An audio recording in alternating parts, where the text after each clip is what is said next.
मेरा चश्मा टूट गया दोस्तों। बहुत परेशानी हो रही है दोस्तों। प्लीज़ इस बुढ़िया को ऐसे ही मैनेज कर लेना। देखो मेरी आंखें कितनी छोटी छोटी लगती है बिना चश्मे के। जब चश्मा लगाती हूँ तब जाके थोड़ा लगता है कि हाँ मेरी आंखें खुली है। मुझे खुद ही अजीब सा लगता है।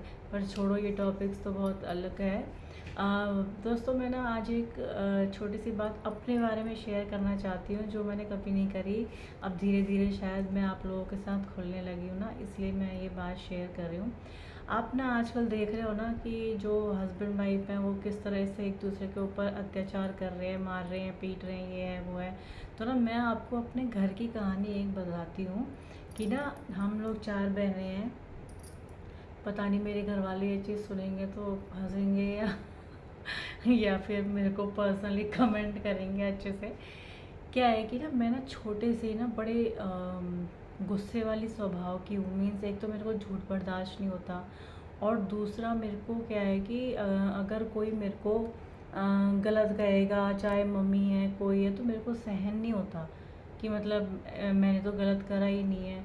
तो ना मैं बचपन से, मेरी जो दीदियाँ थी वो काफ़ी मतलब एज में मेरे से एज गैप बहुत ज़्यादा है। तो मैंने देखा जब मेरी पहली दीदी की शादी हुई, दूसरे की हुई, तीसरे की हुई, तो ना अब ये ना मेरे पता नहीं जीजा जी लोग तो सुनते भी नहीं होंगे ये वीडियो।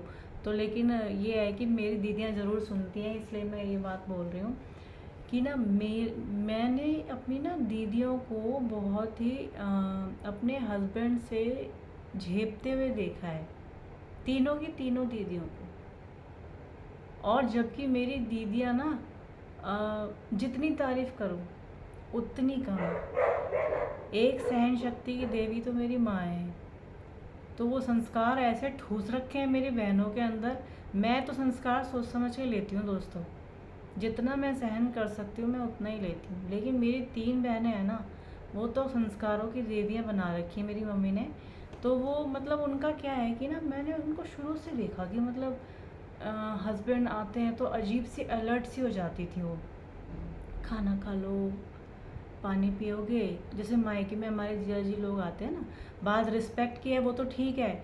लेकिन अभी मैं अपनी छोटी सी कहानी आपको और सुनाऊंगी धीरे धीरे, क्योंकि मैं तो अपने घर में छोटी थी थोड़ा, इस वजह से भी ऐसा नहीं है कि बहुत मेरे को चढ़ाया हुआ था। मैं खुद ही चढ़ी हुई थी मुझे किसी ने नहीं चढ़ाया दोस्तों, मैं खुद ही चढ़े दिमाग की थी। तो मैं ये चीज़ें बचपन से ऑब्ज़र्व करती थी। तो ना मेरी दीदी लोग ना, जैसे ही मेरे जीजाजी लोग घर में आकर मायके में उनको लेने के लिए आते थे तो उनके तेवर ही बदल जाते थे। चाय पी लो, खाना खा लो, फिर वो बिल्कुल फिल्मी हीरोइनों की तरह बाय बाय करके चली जाती थी। तो ना मैं अक्सर उनसे अकेले में कई बार बातें करती थी, तो उनकी बातों से मेरे को ऐसा फील होता था कि ना ये ना मतलब अपना कोई डिसीजन नहीं है इनका कि चलो छोटे मोटे बातों में बच्चे कहाँ पढ़ेंगे, जहाँ पति डालेगा, क्या खाएंगे, जो बत्ती खिलाएगा, उस टाइप की है मेरी दीदियाँ। तो मेरे को ना अपनी दीदियाँ इन चीज़ों में बिल्कुल भी ना अच्छी नहीं लगती, आज भी नहीं अच्छी लगती, मैं सच बता रही हूँ। उनको आप मेरा वीडियोस उनके अच्छा लगेगा कमेंट करना भाई, कमेंट करना तीनों के तीनों। तुम्हारे कमेंट तो मेरे को आने चाहिए, बाहर पालों के आए कि नहीं आए कोई बात नहीं, चलता है। तो मैंने अपनी, अब जो मेरी 3rd नंबर की दीदी है ना, उससे तो बहुत मैं क्लोज़ हूँ। तो मेरे को ऐसा लगता था उनको देख के जैसे कि ना ये बेचारी अपने आप को ही ना मतलब पापी समझती हैं शायद, कि हर समय डरी रहती हैं कि पता नहीं क्या। और मेरे जीजा जी लोग बहुत अच्छे हैं, ऐसी बात नहीं है, मेरी दीदियों को बहुत अच्छे से रखा है उन्होंने, क्योंकि उनके गुणगान मैंने अपनी दीदियों के मुंह से सुना हुआ है। लेकिन पता नहीं क्या उनके पर्सनल मेरे को समझ में नहीं आता कि मतलब बंद कमरे में डरा के रखा था या क्या है उनका, मेरे को आज तक समझ में नहीं आया। तो ऐसा है कि जो मैं आज का माहौल देख रही हूँ, आजकल की लड़कियां तो देखो, मेरी दीदियाँ जो है ना सीरियसली, कोई 12th है, कोई 10th है, या मतलब इस तरीके से उन्होंने पढ़ाई करी है। पढ़ाई में जो है बहुत नाम रोशन किया है हमने अपने माँ बाप का, वो अच्छे से जानते हैं। तो मतलब मट्टी पलीत है हमारी जो है पढ़ाई में, मुश्किल से मैं ग्रेजुएशन तक गई थी। तो मेरी जो दीदियाँ ना बड़ी जेपू टाइप की, संस्कारी टाइप की, मेरी मम्मी ने तो अच्छे से समझाया, लेकिन उन्होंने तो घुट्टी टाइप की पी ली थी इस चीज़ की। तो मेरे को शुरू से बचपन बचपन नहीं सॉरी, जब मैं बड़ी होने लगी, मेरा भी शादी का टाइम आने लग गया, तो मेरे दिमाग में था कि मैं कभी भी ना ऐसी बीवी नहीं बन सकती।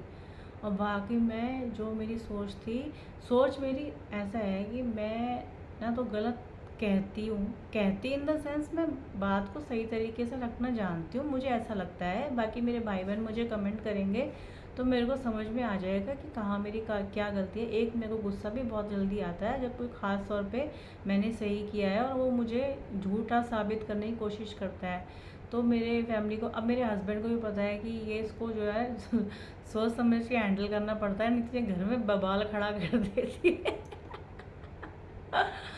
तो ये वीडियो ना कॉमेडी होने वाला है आप लोगों के लिए। तो मैं क्या कहते हैं, तो मैं काफ़ी अलग टाइप की रही हूँ मैंने अपने हस्बैंड के साथ। अब मेरे हस्बैंड की सुनो आप। मेरे हस्बैंड अपने घर के सबसे बड़े हैं। 3 भाई बहन हैं ये, मतलब मेरे अब देवर की डेथ हो गई, अब 2 रह गए हैं।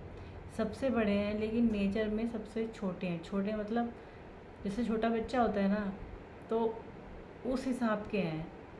अब देखो यहाँ पे कैसी बाजी मेरी लाइफ में पलटी कि मेरे हस्बैंड में है बचपना और मुझ में है एक रौबपना। मतलब रौब का मतलब ये नहीं कि मैं उनको बिल्कुल कुछ समझती नहीं हूँ, ऐसा कुछ नहीं है। उनके सारे गुण दोष मुझे सब अच्छे से पता है कि कहाँ इन्हें कैसे वो करना है। थोड़ा सा मैं गुस्सेबाज हूँ, ये बात है। मेरे को पसंद नहीं आता अगर मुझे लगता है कि इन्होंने गलत टाइम पे गलत बात करी है, वो मुझे पसंद नहीं आती।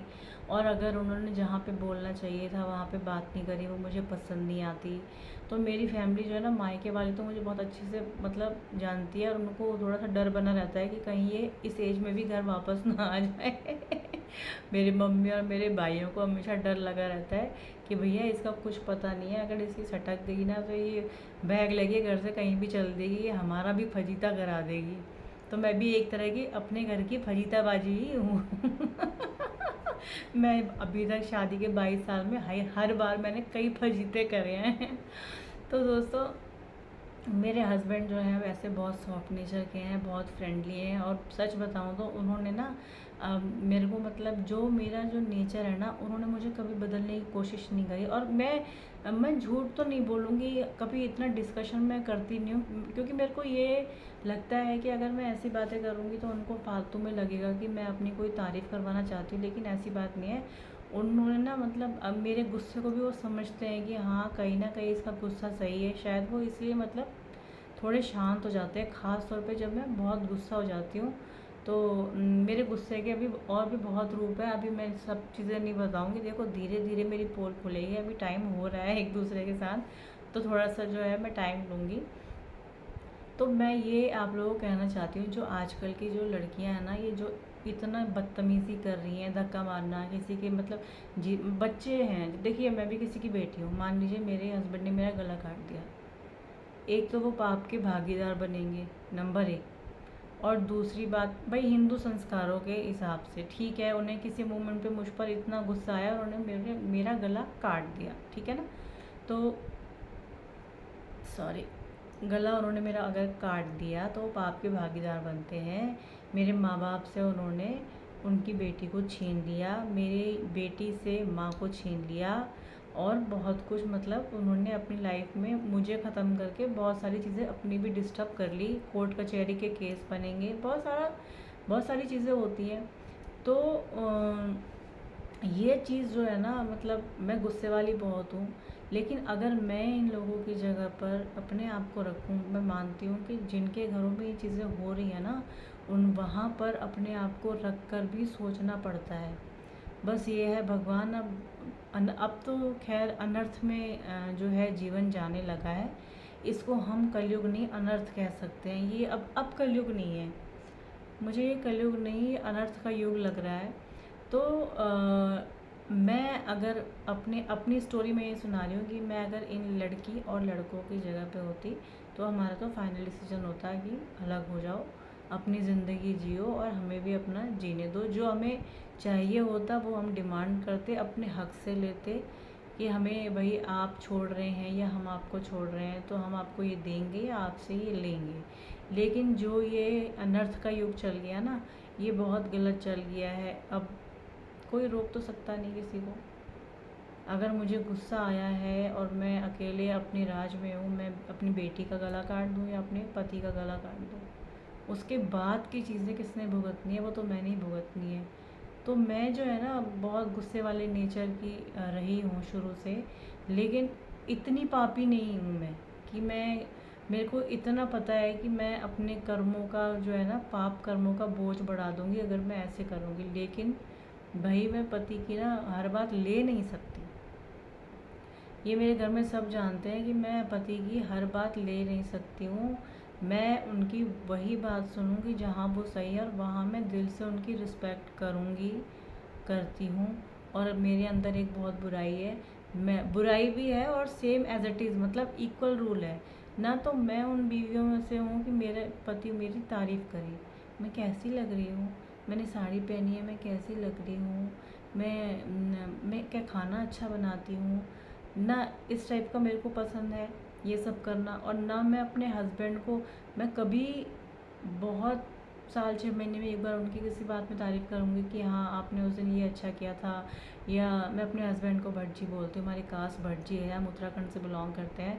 तो उत्तराखंड कुमाऊँ से बिलोंग करते हैं। भटजी हैं वो मेरे हस्बैंड। मैं उनको पहले नाम से बुलाती थी, तो मेरी मम्मी ने बोला नाम मत लो, अगर नाम मतलब लेने का वो है तो भटजी करके बोलो, रिस्पेक्ट भी फील होती है। तो मैं उनको भटजी बोलती हूँ। तो ये है कि मैं उनको इस तरह से तारीफ़ करती हूँ कि आपने उस दिन ये काम बहुत अच्छा किया, मुझे अच्छा लगा, मैं इस तरीके से करती हूँ। लेकिन ये है कि तारीफ़ों के पुल बांधना, एक आर्टिफिशियल ज़िंदगी जीना जो हम कर नहीं सकते, या बर्थडे पे नाराज़ हो जाना, मेरी एनिवर्सरी पे गिफ्ट नहीं दिया, ये फालतूपना मुझे बिल्कुल भी नहीं अच्छा लगता और ना प्रैक्टिकल है। हमने अपनी मदर को भी नहीं देखा और हमने खुद भी नहीं सीखा। अगर मैं चाहती तो मैं ड्रामे कर सकती थी, पर ये प्रैक्टिकल नहीं है। हर समय इंसान का मूड, उसकी सेहत और उसकी फाइनेंशियल कंडीशंस, बहुत कुछ चेंजेस होते हैं। तो इसलिए जो है मतलब मैं अपनी तारीफ़ नहीं कर रही हूँ, मैं अपनी बुराई कर रही हूँ मेरे हिसाब से। आप इसको तारीफ़ समझेंगे, बुराई समझेंगे, लेकिन प्लीज़ मेरे घर वाले कमेंट ज़रूर करें। आगे पीछे मैं उनसे नहीं बोलती, लेकिन मेरे बारे में अच्छे अच्छे कमेंट करो जो लोगों को पता लगे कि मैं कैसी हूँ। इन सब की जो है ना आंखें खुल जानी चाहिए कि मैं कितना जो है ना रौद्र रूप में आ जाती हूँ और कितने गुस्से में आ जाती हूँ। मेरे परिवार का जो एक एक सदस्य है वो कमेंट करेगा तो मुझे बहुत अच्छा लगेगा। ओके दोस्तों, बाय। मैंने इसीलिए वीडियो बनाया था। बाय।